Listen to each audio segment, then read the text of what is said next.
है, अगर ये इनके हाथ मजबूत नहीं कर रहे, ये नूरा कुश्ती कर रहे हैं, भाई भाई बने हुए।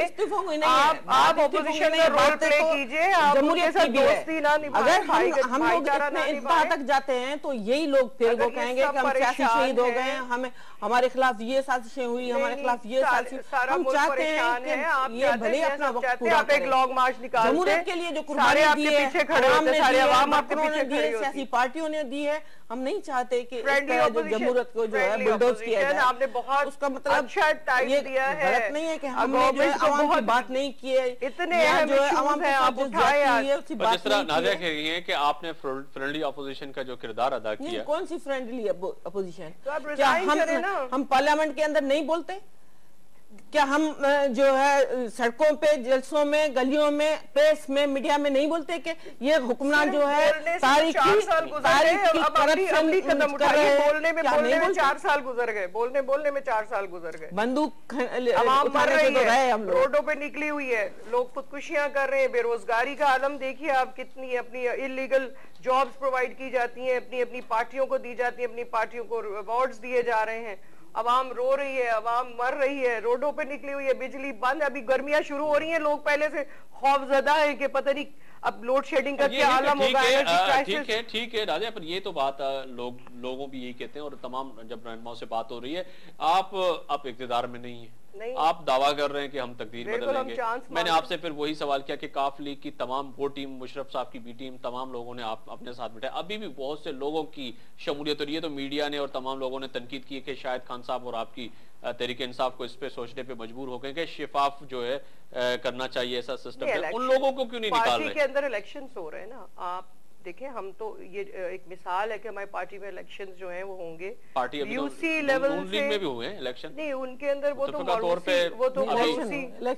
मरूसी आ रहे हैं, उनके तो बेटे भी आ रहे हैं, उधर बिलावल आ रहे हैं, इधर हमजा साहब आ रहे हैं इधर, लेकिन हमारे यहाँ ऐसी कोई बात नहीं, मरूसी नहीं है। पार्टी के अंदर इलेक्शंस होंगे, जो नए लोग आए हैं उनको भी ये सोच लेना चाहिए। मैं आपके प्रोग्राम के हवाले से कहती हूँ कि कोई भी नए आने वाले अगर हमारे मंशूर, हमारी कॉन्स्टिट्यूशन के ऊपर नहीं चलेंगे तो वो सरवाइव नहीं कर पाएंगे।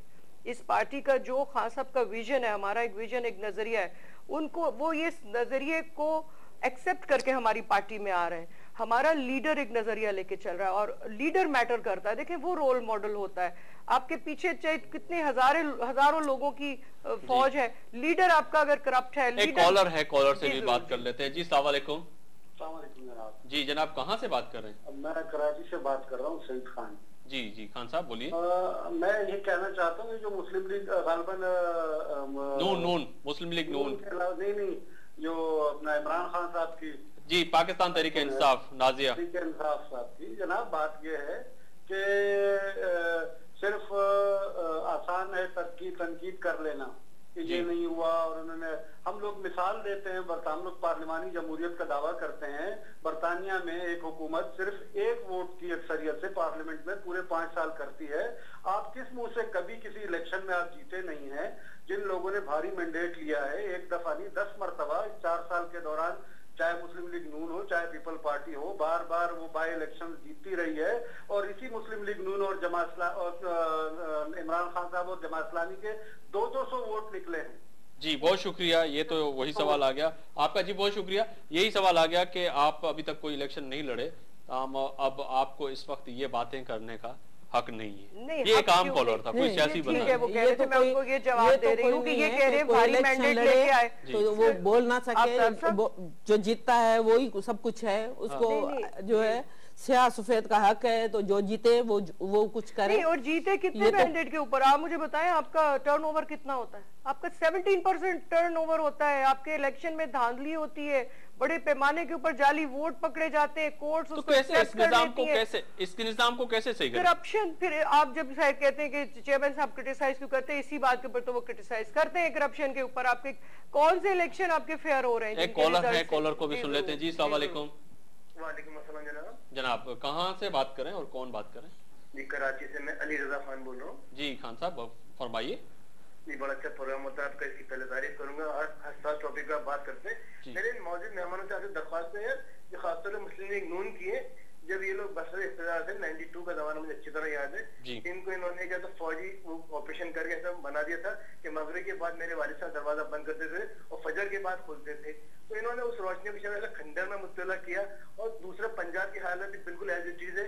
आज भी देख लें पुलिस वालों ने एक लड़की को रैप किया, मतलब मुख्तलिफ वाक़यात लॉ एंड ऑर्डर की बात इतनी परेशान को। तो ये इन्होंने 30 साल में पंजाब की हालत नहीं सुधारे, अब दोबारा आके खानदानी सियासत मौजूद सियासत। जी बहुत शुक्रिया, बहुत शुक्रिया। आपका जो असल जो सवाल है वो हमारे तक आ गया कि आपने पंजाब में आज भी वाकया पेश आया कि एक लड़की के साथ ज्यादती हो गई, उसकी एफआईआर तक आपने भी जिक्र किया था, सखर में भी हुआ, उसमें एफआईआर भी नहीं कटी, और कराची में 92 का ऑपरेशन भी किया। यकीनन हुआ होगा, लेकिन उस पर ये नहीं है, एक स्टेप नहीं लिया होगा जो है शहबाज शरीफ साहब ने यहाँ की गवर्नमेंट में। आप पंजाब की गवर्नमेंट और सिंध का मुआवजा ना करें, बल्कि सिंध की गवर्नमेंट के लोग खुद कहते हैं कि काश शहबाज शरीफ जैसा जो है वजीर आला हमारा होता। सिंध के लोग कहते हैं जी, सिंध के गवर्नमेंट के एक बंदे ने कहा था। एक बंदे की ख्वाहिश हो सकती है, शायद साहब ने उसका काम ना किया हो। इस बात में ये सही कह रही है। मैं वो बात कर रहा हूं क्योंकि पाकिस्तान पीपल्स पार्टी का कोई बंदा तो नहीं है, पर वो कह रही कि किसी एक बंदे की ख्वाहिश थी। वो गवर्नमेंट का बंदा और माशाल्लाह ठीक ठाक किसी ओहदे पे बैठा हुआ है। उन्होंने कहा था कि काश ये वजीर आला कॉलर आज शायद बहुत हैं, कॉलर को भी सुन लेते हैं। जी अस्सलाम वालेकुम। जी वालेकुम सलाम जनाब। कौन साहब और कहाँ से बात कर रहे हैं? जी जावेद राहियस करता हूँ उकाड़ा प्रेस क्लब से। जनाब उकाड़ा से बात कर रहे हैं। बहुत खूबसूरत आपका मौजू चल रहा है जी, और ये मौजू मैं समझता हूँ कि पाकिस्तान के तमाम शहरियों की तरफ से आप नुमाइंदा हैं। मैं आपको जी दोनों बीबियां बैठी हैं पूरे पाक, मुझे 40 साल हो गए हैं इस शोबा साफत में जनाब। मैंने आज तक यही देखा है कि मां सवाए अवाम के बहुत सारे मसाइल एक तरफ रख के ये दौड़ भाग, एक दूसरे के ऊपर कीचड़ उछालना, एक दूसरे की ये गिरबान पकड़ने वगैरह वगैरह, ये सारा कुछ। अब इससे फिर अवाम को कुछ नहीं लेना देना, अवाम अपने मसाइल का हल चाहती है। खुदारा मैं हर पार्टी के जो बहुत बड़े लीडरान हैं उनसे अपील करता हूं कि खुदा के वास्ते इस मुल्क के पिसते हुए अवाम के साथ बिल्कुल सही इनके मसाइल हल कीजिए। जी ये तो झगड़े आपके चलते रहने। जी बहुत शुक्रिया। उकाड़ा से हमारे एक साफी भाई थे, उनकी कॉल यही थी कि आप अपने झगड़े खत्म करें, मुल्क के लिए सोचें। ये पाकिस्तान की आवाज है जो इस वक्त पूरा पाकिस्तान इस वक्त देख रहा है। और बहुत बुरे हालात। किसके साथ झगड़े हैं? अगर करप्शन की निशानदेही न करें, अगर बात न करें, तो फिर आप वही कहेंगे कि आपस में मिले हुए हो, आप तो बात ही नहीं करते हो। क्या अब हम बात ना करें करप्शन की, जुल्म की बात ना करें, दहशतगर्दी की बात ना करें, घरों से हटाए इस हुकूमत के, हो जाए, इसका बोरिया बिस्तर गोल करें की है। तो ये जिम्मेदारी है हमारी कि जहाँ पे भी गलत हो उसकी निशानदेही करें, खासतौर पर मीडिया के सामने, क्योंकि मीडिया ने तो दुनिया की ये आंखें कान है, यही बताती है कि असल चीज क्या है, हम क्या हैं, दूसरा कौन। जब आप ऑपोजिशन में तो आपको तो अच्छी लग रही है बात के जो हम बताते, पर जब आप हुकूमत में आ जाएंगे, फेडरल हुकूमत और चारों सूबे में होगी, शायद फिर आप को ये बातें अगर आज तौकीर आप आ जाती है कि मैं उनसे यही दरख्वास्त करती कि प्लीज आप गवर्नमेंट में बच्ची के पास चली जाए, आज जो बच्ची के आज FIR दर्ज नहीं हो रही, मैं सिर्फ यही रिक्वेस्ट करती हूँ आज पीपल्स पार्टी की खातून। जी कौन और कहाँ से बात कर रहे हैं? मैं जी फजल इलाही बात बोल रहा हूँ, जिला सियालकोट तहसील दस्का से। जनाब सर मेरी रिक्वेस्ट है कि आप जो है बहुत अच्छा प्रोग्राम है, मेरी ख्वाहिश है कि आप इन हुक्मरानों को जो है ना ये पैगाम दें कि ये हमारे नौकर हैं, ये हमारे टैक्स जो तनख्वाहें ले रहे हैं, शहबाज शरीफ, जरदारी, नवाज, जो भी इस वक्त इस मुल्क के हुक्मरान है, वो हमारे पैसे टैक्सों से ये तनख्वाह ले रहे हैं, ये हमारे नौकर होकर ये हम पर जो है मालक बने हुए हैं, बिजली बढ़ा देते हैं। पंजाब में आपके हल्के में कोई काम हुआ है?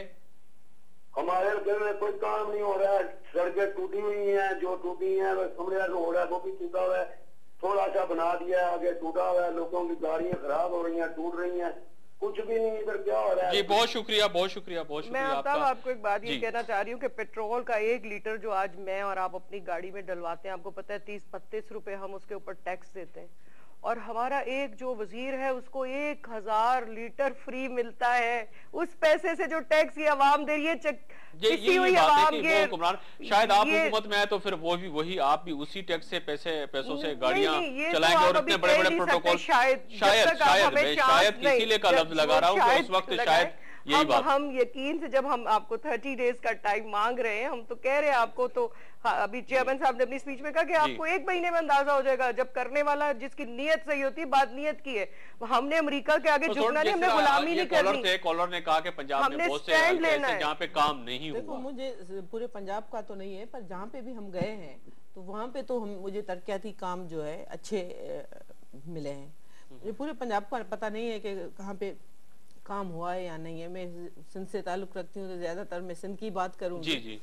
तो उस हवाले से बताती हूँ, पंजाब के स्कूलों में से 15 मिनट पढ़ाई होती है, एवरेज आई थी अभी थोड़ा। मैं नहीं समझती हूँ, यहाँ पे तो सारे 15 मिनट भी नहीं होती है। आप अंदरूनी सिंध जाए, सारे स्कूल बंद है।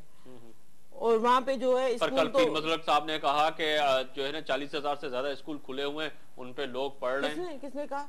वजीर तालीम सिंध पीर मजलक साहब। आप चले मेरे साथ मेरे गाँव, मैं उन्हीं के डिस्ट्रिक्ट की हूँ, दादू डिस्ट्रिक्ट बिलोंग करती हूँ। आप मेरे गांव में चले, तरफ जा रहा हूँ, बस आप वहाँ पे चले, उसी स्कूल में देखें कितनी मरतबा हमने इनको कहा है कि हम कोशिश करेंगे कि हमारी टीम आपके साथ जाए उसी जगहों के जो स्कूल बंद हैं, और अगर आपके हल्के में बंद है तो वो भी दिखाएं। आपका बहुत शुक्रिया, आप आए लेट, नहीं तो यकीनन आपसे सामने बहुत से सवाल रखते। नाज़िर, आपका बहुत शुक्रिया कि आप तो टाइम पे आ गई थी और आपने हमें टाइम भी दिया और लोगों की कॉलों के जवाब भी दिया। नाज़रीन, बात तो वही है कि आज 4 साल वज़ीर आज़म पाकिस्तान जनाब यूसुफ रज़ा गिलानी को पूरे होने के बाद आज वही जो पाकिस्तान के तमाम बसने वाले लोगों का वही सवाल है कि उनको रोटी कपड़ा मकान नहीं मिल सका, उनके तालीमी इदारे बंद हैं, सेहत के मराकज़ जो है तबाह हो चुके हैं, उनके घरों को जाने वाला रास्ता जो है वो इन 4 सालों में नहीं बन सका। आखिर इस मुल्क का क्या होगा, इस पे आप भी सोचिएगा, मैं भी सोचूंगा।